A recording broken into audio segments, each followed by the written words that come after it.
त्यासाठी मंचावर उपस्थित सन्माननीय जिल्हा परिषद सदस्य राधाकिशन बापू पठाडे, सन्माननीय पंचायत समिती सदस्य विजयाताई पवार, शंकर ठोंबरे, सरपंच मीराताई शिंदे, उपसरपंच बाजीरावताई, मंचावर उपस्थित अधिकारी उप अधीक्षक भूमी अभिलेख निलेश उंडे साहेब, तालुका कृषी अधिकारी घनश्याम मुळवे साहेब, मंचावर उपस्थित सर्व सन्माननीय पदाधिकारी अधिकारी आणि ज्यांच्यासाठी आजचा हा कार्यक्रम आयोजित केलेला आहे असे सर्व शेतकरी नागरिक बंधू आणि भगिनींनो,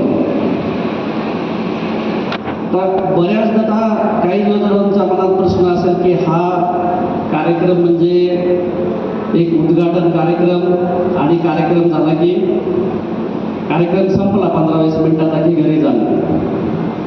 तर आजचा हा कार्यक्रम जो शासनानं ठरवून दिलेला आहे हा अशा प्रकारचा कार्यक्रम नाहीये.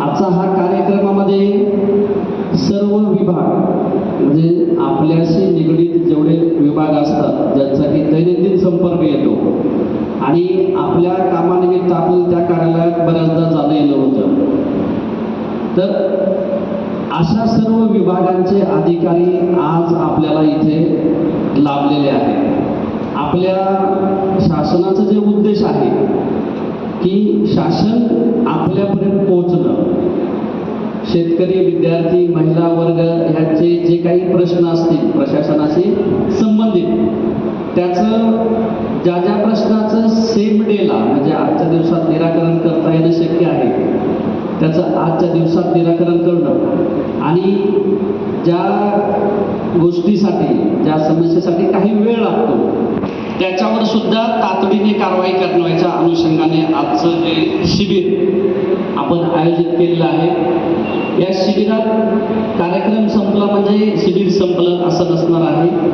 शिबिरामधल्या शेवटच्या नागरिकाचं म्हणणं ऐकून घेईपर्यंत हे शिबिर आपल्याला इथं चालणार आहे. थोडक्यात शासनानं आता काय केलंय की बऱ्याच योजना नवीन अंमलबजावणी नवीन चालू केलेल्या आहेत, परंतु आपल्यापर्यंत त्या आलेल्याच नाही, माहितीच नाही.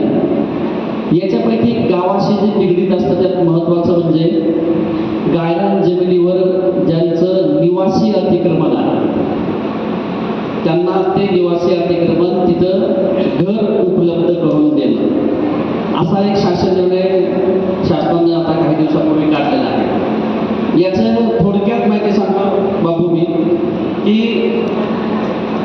जे बेघर लोक त्यांना गावात घर नाही परंतु गायरानावर त्यांनी आपलं घर बनवलेलं आहे, अशा लोकांना त्यात अट एवढीच आहे की 2011 1 जानेवारी 2011 रोजी आणि त्यापूर्वी त्या ठिकाणी त्यांचा निवास असावा. 11च्या नंतरचा जर निवास असेल तर त्यांना घरकुलासाठी किंवा घरासाठी जागा मिळणार नाही, परंतु 11च्या पूर्वी मग त्यांनी त्यांचे जे काही पुरावे असतील ते सादर केले तर त्यांना ग्रामपंचायतीमार्फत त्यांचा प्रस्ताव तयार करून SDO साहेबांकडच्या अध्यक्षतेखाली समिती आहे त्या समितीकडे ते सादर करायचं आहे आणि मग त्याला मंजुरी मिळणार आहे. म्हणजे जे सर्वांसाठी घरे हे जे केंद्र सरकारचं धोरण आहे सर्वांसाठी घरे 2047 आपल्या शासनानं तेवढा वेळ येऊ दिलेलाच नाही. पुढच्या काही महिन्यामध्ये अशा सर्व जर आपल्यापैकी कुणी असेल किंवा आपलं स्वतःचं वैयक्तिक नसेल परंतु आपल्या माहितीतलं असेल तर अशा लोकांना याबाबत कळवा. संबंधित ग्रामसेवक, ग्रामविकास अधिकारी, आमचे ग्राम महसूल अधिकारी यांचा संपर्क करा आणि हे असं आमचं आहे, आम्हाला घरासाठी जागा पाहिजे असा एक अर्ज तुम्ही करावा. त्यानंतर त्यापुढे कारवाई आपल्याला होणार आहे. हे महत्त्वाची जी बाब आहे शासनाने जे आता नवीन केलेली आहे त्याच्याविषयी मी आता बोलतो. याच्याबद्दलच अजून दुसरं बऱ्याच जणांना आपल्याला माहीत नाही आपलं लाडसावंगी गाव तसं बऱ्यापैकी मोठं आहे आणि NA करण्यासाठी अजून पण अर्ज येत आहे. यापुढे NA करण्याची आवश्यकता नाही, अकृषी करण्याची आवश्यकता नाही. फक्त तुम्ही टाउन प्लॅनिंग करून लेआउट मंजूर करायचा, तुमचा NA ऑटोमॅटिक झाला. त्यासाठीचा जो काही कालावधी लागायचा 2 महिने 4 महिने 6 महिने तो आता लागणार नाही.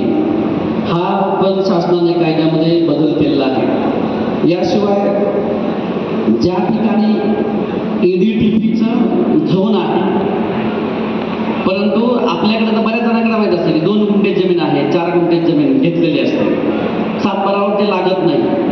तर हे झोन ज्या ठिकाणी आहे त्या ठिकाणची जमीन सुद्धा सातबारावर आपली लावली जाईल. आता याच्याविषयी माहिती तुम्हाला आमचे ग्राम महसूल अधिकारी देतील, परंतु तुम्ही त्यांच्याकडे अप्रोच होणं गरजेचं आहे. जिवंत सातबारा हे एक शासनानं नवीन प्रोग्राम चालू केलेला आहे. बऱ्याच ठिकाणी असं आढळतं की सातबाऱ्यावर एखादा लाभार्थी मयत झालेला आहे, परंतु त्याचं नाव सातबाऱ्यावर तसंच असतं. त्याचे जे कोणी वारस असतील त्या वारसांची नावं लागलेली नसतात. तर अशांसाठी सुद्धा त्यांनी आज या शिबिरामध्ये अर्ज दाखल करायचा आहे आणि त्या अर्जावर आपल्याला तुमच्या आवश्यक डॉक्युमेंट तुमच्याकडून घेतले जातील आणि तातडीनं कारवाई केली जाईल. याशिवाय ज्या आता विद्यार्थी बरेच 10वी आणि 12वीचा निकाल लागलेला आहे, प्रमाणपत्र अचानक तहसीलमध्ये गर्दी होते, तर ह्याच्यामध्ये तुमचाही वेळ जातो आणि आमचाही वेळ जातो.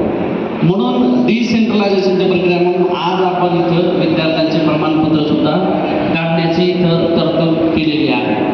याशिवाय जे काही इतर डिपार्टमेंट आहेत, आता आपल्या इथं मंचावर अधिकारी उपस्थित आहेत, तालुका साहेब आहेत, जे ॲग्रिकल्चर डिपार्टमेंट आपला जास्तीत जास्त संबंध येतो त्याचे गुळवे साहेब आहेत. या सगळ्या डिपार्टमेंटच्या आपल्याशी संबंधित योजना कुठल्या आहेत त्याची सगळं माहिती ह्या डाव्या बाजूला आपण दिलेली आहे.